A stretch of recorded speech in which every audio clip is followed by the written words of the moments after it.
Hello everyone, welcome to study Chakra. तो जहाँ तक वेक्टर ऑपरेशंस का सवाल है, तो अभी तक हम लोगों ने क्या क्या कर लिया है। वेक्टर एडिशन देखा हम लोगों ने, वेक्टर सब्ट्रैक्शन देखा, अब बचा क्या है, multiplication. Division as such vectors का नहीं होता, तो ये multiplication of vectors will be the last part of this topic. ठीक है, देखो एडिशन और सब्ट्रैक्शन के टाइम पे हम लोगों ने देखा था कि आप दो सेम टाइप के वेक्टर्स को ही ऐड या सब्ट्रैक्ट कर सकते हो। जैसे फोर्स को फोर्स में ऐड कर सकते हो, वेलोसिटी को वेलोसिटी में ही ऐड कर सकते हो, राइट। और एक और चीज़ कि आप एक स्केलर को वेक्टर में ऐड या सब्ट्रैक्ट नहीं कर सकते, मतलब ये पॉसिबल नहीं है स्केलर को वेक्टर में ऐड या सब्ट्रैक्ट करना। एक के पास डायरेक्शन है, दूसरे के पास नहीं है, तो ये चीज़ पॉसिबल नहीं होता, राइट। तो बचा क्या है, मल्टीप्लिकेशन बचा है। So will talk about multiplication. देखो बचपन में हम लोग क्या करते थे, जितने भी ऑपरेशंस थे वो सारे स्केलर्स के साथ किया था, एडिशन, सब्ट्रैक्शन, मल्टीप्लिकेशन और डिवीजन। अब हम लोग वेक्टर्स पे आए, तो हमको पता है कि अगर आप स्केलर को स्केलर के साथ मल्टीप्लाई करोगे then you will get a scalar. For example, अगर मैं 3 को 2 से मल्टीप्लाई करता हूँ तो मुझे 6 मिलता है, तो ये तीनों स्केलर्स हैं, ठीक है। अच्छा, अगर आप स्केलर को वेक्टर के साथ मल्टीप्लाई करोगे तब क्या मिलेगा, ये हम लोग कर चुके हैं, you will get a vector quantity. ठीक है, ये हम लोगों ने किया था ना अभी। जैसे मान लो वेक्टर p है, इसको आप 2 से मल्टीप्लाई करो तब भी तो ये वेक्टर ही रहने वाला है। बस फर्क क्या है कि इस वेक्टर p का जो मैग्नीट्यूड है वो 2 टाइम्स बढ़ जाएगा, ठीक है। तो ये एक नया वेक्टर बन जाएगा जिसको हम लोग वेक्टर q लिख सकते हैं। सो आप वेक्टर में एक स्केलर मल्टीप्लाई करोगे then you will get a vector quantity, ठीक है। लेकिन जब आप वेक्टर को वेक्टर से मल्टीप्लाई करते हो, एक और बात, हम लोग दो सेम टाइप ऑफ वेक्टर्स को ही ऐड कर सकते हैं, लेकिन दो डिफरेंट टाइप ऑफ वेक्टर्स को आप मल्टीप्लाई जरूर कर सकते हो, ठीक है। So when you multiply vector with a vector you will gate either a vector quantity और अ स्केलर क्वांटिटी। मतलब यहाँ पे दोनों पॉसिबिलिटी है। आप अगर वेक्टर को वेक्टर के साथ मल्टीप्लाई करोगे तो कई बार वेक्टर क्वांटिटी मिलता है और कई बार स्केलर क्वांटिटी भी मिलता है। समझ में आ रही है बात। अब मुझे एक बात बताओ कि जो दो चीज़ों को मल्टीप्लाई करने के बाद आपको मिलता है उसको आप क्या बोलते हो, उसको आप बोलते हो प्रोडक्ट। जैसे अगर मैं यहाँ पे बोलूँ 3 को 2 से मल्टीप्लाई किया, मुझे 6 मिला, तो 6 क्या है, 6 प्रोडक्ट है। किसका प्रोडक्ट है, 2 और 3 का। समझ में आ रही है बात। तो उसी तरीके से यहाँ पे हम लोग क्या बोलेंगे, अगर मुझे इन दो वेक्टर्स को मल्टीप्लाई करने के बाद कुछ मिल रहा है तो मैं उसको क्या बोलूँगा, प्रोडक्ट बोलूँगा। It is product of these 2 vectors. अब ये प्रोडक्ट या मल्टीप्लिकेशन का जो रिजल्ट है वो वेक्टर भी हो सकता है और स्केलर भी हो सकता है। अगर ये प्रोडक्ट वेक्टर है तो इसको हम लोग वेक्टर प्रोडक्ट बोलते हैं, और अगर स्केलर है तो स्केलर प्रोडक्ट बोलते हैं। तो किसी ने कहा भाई मेरे पास स्केलर प्रोडक्ट है, इसका मतलब उसने दो वेक्टर को मल्टीप्लाई किया और उसको जो रिजल्ट मिला वो स्केलर मिला। वैसे अगर उसके पास वेक्टर मिला है दो वेक्टर को मल्टीप्लाई करने पर, इसका मतलब वो एक वेक्टर प्रोडक्ट है। तो फिलहाल हम लोग ये तो नहीं देखने वाले हैं, ये आगे वीडियोस में देखेंगे, और हम लोग इस वीडियो में स्केलर प्रोडक्ट के बारे में बात करेंगे, ठीक है। ओके, चलो अब देखो, मान लेते हैं यहाँ पे दो वेक्टर्स है, क्योंकि अब मैं दो वेक्टर को मल्टीप्लाई करूंगा तो मुझे क्या मिलेगा, एक स्केलर क्वांटिटी मिलेगा। सो मान लेते हैं मेरे पास ये जो दो वेक्टर्स है वो है वेक्टर ए और वेक्टर बी। इनको मल्टीप्लाई करने पर जो मुझे मिलेगा वो एक स्केलर क्वांटिटी मिलेगा। समझ में आ रही है बात। अब स्केलर क्वांटिटी मतलब सिर्फ मैग्नीट्यूड होने वाला है, तो इसका मैग्नीट्यूड कैसे होगा बताओ। इसका मैग्नीट्यूड हम कुछ ऐसे देते हैं, ए और बी को अगर आप मल्टीप्लाई करोगे so you will get a scalar product जिसका वैल्यू होता है magnitude of A multiplied by magnitude of B multiplied by cos theta, where theta is the angle between vectors A and B. ठीक है, तो ए और B के बीच का angle अगर थीटा है तो ये आपको इस तरीके से स्केलर प्रोडक्ट मिल जाएगा। नाउ से स्केलर प्रोडक्ट को हम लोग डॉट से रिप्रेजेंट करते हैं, और एक बात यहाँ पे ध्यान रखना कि ये डॉट और क्रॉस यहाँ पे मैटर करेगा, ठीक है। नॉर्मली स्केलर में क्या होता था, हम लोग लिख देते थे 3 × 2 6, और कई बार कुछ लोग इसको 3.2 से भी रिप्रेजेंट करके 6 लिखते थे। तो यहाँ डॉट और क्रॉस में फ़र्क नहीं पता चलता था, कई बार डॉट पे यूज़ करो या क्रॉस यूज़ करो मैटर नहीं करता था, स्केलर स्केलर स्केलर रहने वाला है। लेकिन यहाँ पे डॉट और क्रॉस मैटर करेगा। अगर वो स्केलर प्रोडक्ट है तो उसको आप डॉट से ही रिप्रेजेंट करोगे, ये ज़रूरी है। तो क्योंकि इस प्रोडक्ट को हम लोग डॉट से भी रिप्रेजेंट करते हैं, इसलिए scalar product co dot product भी कहा जाता है। राइट, क्लियर है? तो ये उसका वैल्यू है ए बी कॉस थीटा। मतलब इसको कैलकुलेट कैसे करेंगे?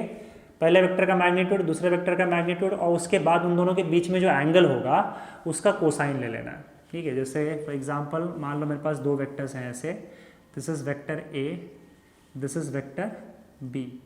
इनके बीच का एंगल अगर मान लो थीटा बन रहा है, तो इन दोनों का अगर आप स्केलर प्रोडक्ट लोगे तो ये वैल्यू आएगा।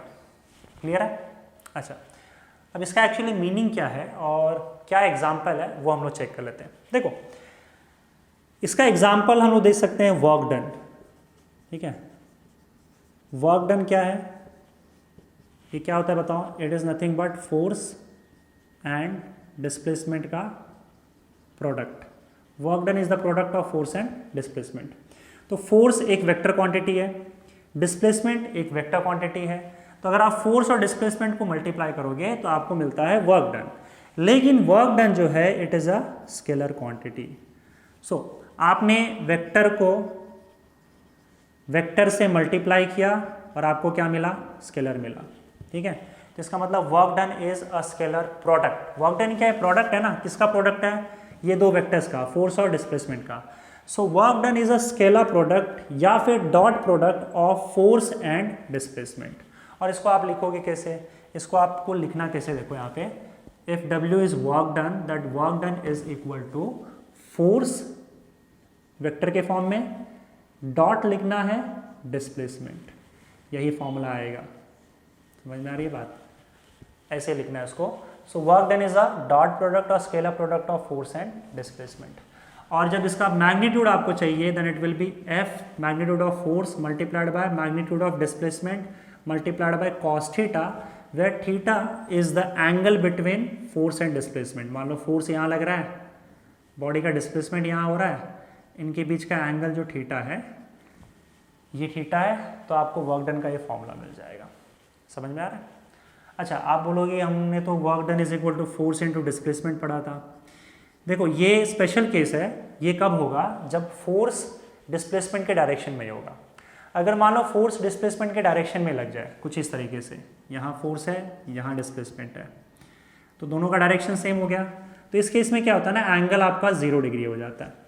तो जब एंगल 0 डिग्री हो जाता है तो आपका कॉस थीटा का वैल्यू 1 हो जाता है, और कॉस थीटा का वैल्यू अगर 1 हो जाएगा तो ये फॉर्मूले से हट जाता है। समझ में आ रहा है? इसलिए आप work done is equal to force into displacement देखते थे। लेकिन ये फॉर्मूला तभी वैलिड है जब फोर्स और डिस्प्लेसमेंट दोनों का डायरेक्शन सेम रहे, नहीं तो इन जनरल अगर अलग अलग एंगल पे है तो ये फॉर्मूला आ जाएगा, and it is nothing but scalar product और dot product of work done. समझ में आ रहा है? अब इस एग्जाम्पल से हम लोग समझते हैं कि एग्जैक्टली ये हम कर क्या रहे हैं यहाँ पे डॉट प्रोडक्ट या स्केलर प्रोडक्ट में, और उसके बाद फिर इसके कैरेक्टरिस्टिक्स पे चले जाएंगे। तो एक काम करते हैं, इस एग्जाम्पल को हम लोग ले लेते हैं, that work done is equal to force into displacement, और इसका work done is equal to force into dot product of force and displacement, और इसका वैल्यू क्या है? F into S into cos theta.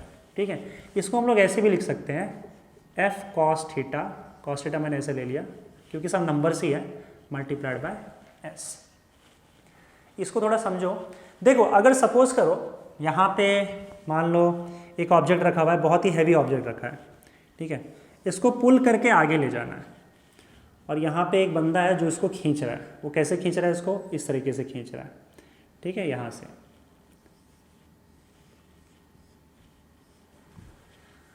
अब ये क्या कर रहा है? इस डायरेक्शन में फोर्स लगा रहा है, ठीक है। अब मुझे एक बात बताओ, जब वो इस डायरेक्शन में फोर्स लगाएगा तो ऐसे तो उड़ के नहीं चला जाएगा डब्बा। हम लोग को पता है कि जब हम इस डायरेक्शन में फोर्स लगाते हैं तो डब्बा ऐसे आगे जाता है। So this is displacement. तो ये फोर्स का डायरेक्शन है और डिस्प्लेसमेंट ऐसे है। तो इसका मतलब फोर्स और डिस्प्लेसमेंट का डायरेक्शन यहाँ पे अलग अलग है, सेम नहीं है। और हमको पता है कि ये कुछ ना कुछ एंगल बनाएगा यहाँ पे। तो अगर आप दोनों को एक्सटेंड कर दो तो हम लोग को पता है कि this is the angle between force and displacement. ये एंगल बन जाएगा। मान लो ये एंगल थीटा है, theta is the angle between this force and displacement. अब इसको एक काम करते हैं, अलग से डील करते हैं। देखो यहां पे मान लो फोर्स लग रहा है और दिस इज द डिस्प्लेसमेंट, इसके बीच का एंगल थीटा। अब अगर यहां पे मुझे वर्क डन कैलकुलेट करने को कहा तो मैं वर्क डन कैसे कैलकुलेट करूंगा? आप वर्क डन के एक्चुअल डेफिनेशन पे जाओ। वर्क डन का डेफिनेशन क्या होता है? It is nothing but force in the direction of displacement. Displacement के डायरेक्शन में जितना फोर्स होगा that force multiplied bye displacement, है ना? ओके अब देखो ये फोर्स और डिस्प्लेसमेंट अलग अलग डायरेक्शन में है, तो हम लोग ये कहां से लाए? Force in the direction of displacement, मतलब मुझे ये वाला फोर्स नहीं चाहिए, जो डिस्प्लेसमेंट के डायरेक्शन में लग रहा है वो वाला फोर्स चाहिए, और उसको हम डिस्प्लेसमेंट से मल्टीप्लाई करेंगे। समझ में आ रहा है? अब यहाँ पे ये कैसे ढूंढेंगे? यहाँ पे हम लोग काम में लाएंगे resolution of vectors into rectangular components. एक काम करो, इस फोर्स को दो रेक्टेंगुलर कंपोनेंट्स में आप डिवाइड कर दो, ठीक है? अब ये डिवाइड कैसे करोगे? आप रिजॉल्व कर दो। तो हम लोग को पता है हमको डिस्प्लेसमेंट के डायरेक्शन में कितना फोर्स लग रहा है वो चेक करना है। देखो यहाँ पे क्या होता है ना कि ये जो फोर्स है, ये फोर्स एक्चुअली हमको ये इमेजिन करके चलना है कि दो फोर्सेस का एडिशन है, क्योंकि हम किसी भी वेक्टर को दो में स्प्लिट कर सकते हैं, जिसको हम लोग रेजोल्यूशन ऑफ वेक्टर्स बोलते हैं। तो इस फोर्स को आप दो में स्प्लिट कर दो, जिसमें से एक फोर्स डिस्प्लेसमेंट के डायरेक्शन में होगा। तो जो फोर्स या जो कंपोनेंट इस फोर्स का डिस्प्लेसमेंट के डायरेक्शन में होगा उसको यहाँ पे हम लोग लिख लेंगे। समझ में आ रहा है? अच्छा, अगर मुझे इसको दो कंपोनेंट में रिजॉल्व करना है तो मैंने तरीका क्या बताया था? पहले तो आप एक्सिस डिसाइड करो। तो मुझे एक फोर्स इस डिस्प्लेसमेंट के अलोंग चाहिए, तो मैं इस डिस्प्लेसमेंट को एक्सिस मान लूंगा, let it be x axis. Clear है? अब क्या करोगे बताओ? इस पॉइंट से इस एक्स एक्सिस के परपेंडिकुलर अगर मैं कोई लाइन ड्रॉ करता हूं then this will be Y axis. मुझे एक्स एक्सिस मिल गया, वाई एक्सिस मिल गया। क्लियर है? अब इस फोर्स को हम लोग दो कंपोनेंट में डिवाइड कर सकते हैं। तो इसके टिप पे जाओ, यहां से एक परपेंडिकुलर नीचे ड्रॉ करो, तो ये आपको एक कंपोनेंट मिल जाएगा। Now this is x component. अगर आपको याद होगा तो मैंने बताया था कि ये एक्स एक्सिस के साथ थीटा एंगल बना रहा है, तो इसका एक्स कंपोनेंट क्या होता है? इट इज नथिंग बट, इसके साथ कॉस आ जाता है ना, so it is F cos theta. Okay, यहां से एक परपेंडिकुलर ड्रॉ करो वाई एक्सिस पे, तो ये क्या आ जाएगा? ये वाई कंपोनेंट है फोर्स का and this is F sine theta. ठीक है, तो वाई कंपोनेंट में साइन थीटा और एक्स कंपोनेंट में कॉस थीटा। अब सुनो, इस फोर्स को भूल जाओ, क्योंकि आपने इस फोर्स को क्या किया? दो पार्ट में या दो कंपोनेंट में डिवाइड कर दिया। अब अपने पास दो फोर्सेस कौन से लग रहे हैं? इसी फोर्स को हमने दो में तोड़ दिया, एक इस डायरेक्शन में जिसका वैल्यू एफ कॉस थीटा है, और एक ऊपर के डायरेक्शन में जिसका वैल्यू एफ साइन थीटा है। राइट? अब वर्क डन मुझे ढूंढना है, तो वर्क डन का फॉर्मूला क्या है? Force in the direction of displacement multiplied bye displacement. Displacement के डायरेक्शन में कितना फोर्स लग रहा है? डिस्प्लेसमेंट के डायरेक्शन में पूरा का पूरा एफ नहीं लग रहा है, कुछ पार्ट एफ का ऊपर लग रहा है और कुछ पार्ट डिस्प्लेसमेंट के डायरेक्शन में लग रहा है। डिस्प्लेसमेंट के डायरेक्शन में एफ कॉस थीटा इतना फोर्स लग रहा है, तो यहाँ पे मैं एफ कॉस थीटा लूंगा। समझ में आ रही है बात? और डिस्प्लेसमेंट से मल्टीप्लाई कर दूंगा। ठीक है, तो यहाँ पे मुझे मिल गया वर्क डन। तो इसका मतलब इसीलिए वर्क डन का फॉर्मूला क्या आ गया? F S cos theta. इसको हम लोग क्या लिख सकते हैं? It is a dot product of force and displacement या scalar product of force and displacement. ये एक्चुअल मीनिंग है इसका कि जब आप दो वेक्टर्स का क्रॉस प्रोडक्ट डॉट प्रोडक्ट ले रहे हो, तो इसका मतलब क्या होता है? एक वेक्टर का मैग्नीट्यूड, जैसे यहाँ पे एक वेक्टर का मैग्नीट्यूड और उस वेक्टर के अलोंग दूसरा जो वेक्टर है उसका कंपोनेंट। एफ कॉस थीटा क्या है? फोर्स का कंपोनेंट है। किस डायरेक्शन में? डिस्प्लेसमेंट के डायरेक्शन में। समझ में आ रही है बात? तो अगर मैं दो वेक्टर्स का डॉट प्रोडक्ट ले रहा हूं ए डॉट बी, तो इसका मतलब क्या होता है? Magnitude of vector A and B cos theta क्या है? B cos theta is nothing but component of vector B in the direction of vector A। समझ में आया बात? तो यहाँ पे इस तरीके से ये वैल्यू आ जाता है। इसको आप चेक भी कर सकते हो। जैसे अगर मान लो मुझे ए डॉट बी निकालना है तो मैं क्या करूँगा, यहाँ पे देखो एक वेक्टर ए बना देता हूँ और यहाँ पे वेक्टर बी बना देता हूँ, ओके, और इनके बीच का एंगल थीटा। अब मुझे क्या करना है, मुझे क्या चाहिए यहाँ पे, ए डॉट बी जब मैं डिफाइन करता हूँ तो ए डॉट बी कैसे होता है, A dot B is equal to magnitude of A multiplied by component of B in the direction of, यहाँ पे क्या आता है देखो, ए का मैग्नीट्यूड तो आप लिख दोगे वेक्टर ए, लेकिन मुझे बी का मैग्नीट्यूड नहीं, बी का कंपोनेंट चाहिए। बी का कंपोनेंट चाहिए किसके डायरेक्शन में, ए के डायरेक्शन में। तो क्योंकि मुझे बी को दो कंपोनेंट में डिवाइड करना है तो आप क्या करो, ए को एक्सेस मान लो, क्योंकि मुझे ए के डायरेक्शन में एक कंपोनेंट चाहिए तो ए को हमने एक्स एक्सिस मान लिया। अब यहाँ से अगर आप सपोज करो एक परपेंडिकुलर लाइन ड्रॉ करोगे तो ये क्या हो जाएगा, वाई एक्सिस हो जाएगा। अब वेक्टर बी को आप क्या कर सकते हो, दो कंपोनेंट में डिवाइड कर सकते हो, एक एक्स एक्सिस के लॉन्ग, दूसरा वाई एक्सिस के लॉन्ग। तो जब मैं एक्स एक्सिस के लॉन्ग कंपोनेंट ढूंढूंगा तो एक परपेंडिकुलर ड्रॉ करूंगा, परपेंडिकुलर ड्रॉ करना है ऐसे, और ये मुझे एक वेक्टर मिल जाएगा। This vector is nothing but B cos theta, क्योंकि एक्स कंपोनेंट में क्या आता है, कॉस थीटा आता है।